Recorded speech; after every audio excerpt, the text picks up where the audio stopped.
Introductory statement, and then he will be available to you for your questions. Good evening, first of all, to everybody, of course. Congratulations in the first row to our players. This is 11 games in a row, 10 victories and 1 draw. This means that we are in a good form, in a good shape, that we play good games, even in this run. Very difficult away win here tonight against very strong and physical and good Samsung team in a good ambience. Also Fiorentina away, also Panathinaikos away, Aris at home, and so on, so on. So even we come here, as everybody knows, with absence of 7 players, mostly all of them from attacking line, like Franci Pierrot, Zine, Gacinovic, João Mario, Kaloskamis, Kutesa, and Eliasson, who play only a few minutes. We were able to find a way, especially in the second half, to achieve this victory. Very important victory for us, very important victory for everybody who love AEK, for our fans. Congratulations to them also who come here to support the team in a strong way tonight. I'm very happy for them also. Öncelikle lider bir takımı yendiğimiz için oyuncularımı kutluyorum. Gerçekten bu akşam ilk yarıda çok iyi oynayamadık ama ikinci yarı kendi oyunumuzu gösterdik. Bundan dolayı oyuncularımı canı gönülden tebrik ediyorum. İlk yarıdaki oyunumuzdan sonra devre arasında kendilerine söylediğim, biz kendi oyunumuzu sahaya yansıtırsak bu maçı kazanacağımızı söyledim onlara. Bu konferans liginde Samsunspor çok güçlü bir takım. Bundan dolayı biz burada maçın çok zor olacağını biliyorduk. Atmosferi biliyorduk, seyirciyi biliyorduk. Bundan dolayı oyuncularımıza biz daha öncesinde ciddi uyarılarda bulunmuştuk ama ilk yarı maalesef biz gereken oyunu gösteremedik. Bu ligde, konferans liginde 3 puan çok önemli. Her açıdan çok önemli. Avaraj açısından da çok önemli. Bundan dolayı biz bütün maçlarımıza odaklanacağız. Bundan sonra bugünkü galibiyet oyuncularımıza ve tüm Yunan halkına armağan olsun. Your questions, please.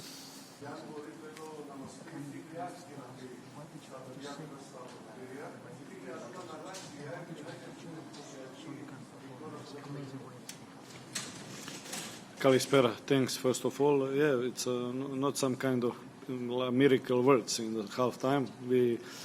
We speak a bit and I give them confidence, and because I believe that we prepared the game very well also for the first half. But okay, they start press and the pitch was very difficult, and also we had very good moments, but not to finalize, to get.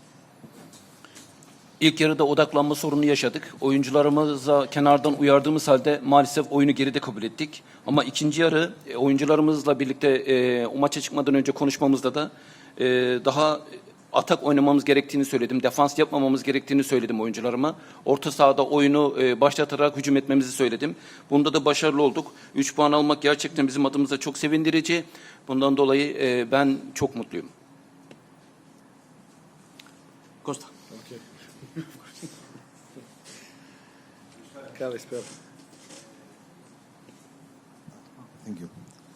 Σίγουρα πολλοί άνθρωποι που έρχονται κάθε Κυριακή στη Φιλαδέλφια, οι πρόγονείς τους έχουν γεννηθεί και κάποιοι είναι ακόμη εδώ σε αυτά τα χώματα, και σίγουρα οι περισσότεροι φίλαθλοι της ΑΕΚ σε όλο τον κόσμο, η καταγωγή τους είναι κάπου εδώ γύρω.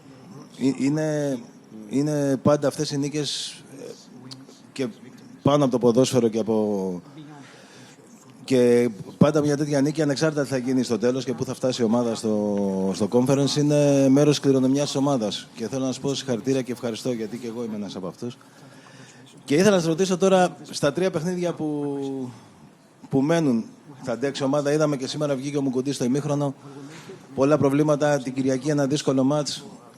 Όμως είναι πολύ κρίσιμο να καταφέρει η ομάδα να μείνει κοντά στη βαθμολογία όπως είναι στο πρωτάθλημα και να κάνει και την νίκη με την Κραϊόβα, για να ο κόπος που έχετε κάνει και με οι 2 μεγάλες νίκες στη Φλωρεντία και σήμερα να δικαιωθούν με μια νίκη και στη Φιλαδέλφια. Yeah, first of all, thank you, Christo. I'm aware, of course, because I'm aware that this game means a lot to everybody. Okay. Eksik oyuncularımıza rağmen, UEFA'ya da bildiremediğimiz oyuncularımıza rağmen bugünkü güçlü oyunumuzla bu maçı kazanmasını bildik. Eğer kazanmak istiyorsan çok çalışmak zorundasın, sahada mücadele etmek zorundasın. Biz de bunu başardık. Bundan dolayı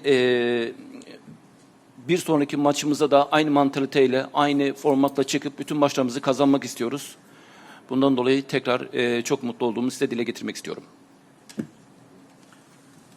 One more question. The free kicks, and during this season, I think few times was like this. You know, very close. Even in the last game against Atromitos at home, it was like this. But now it goes in when it's the most important and probably most fit for everybody. So, good moment to score. Yeah.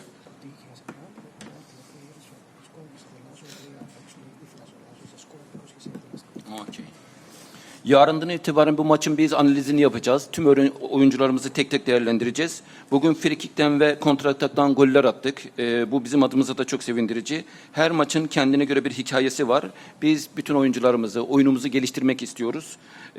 Her oyuncumuzun her maça farklı odaklanmasını sağlıyoruz. Şimdilik bunları söyleyebilirim. Thank you very much.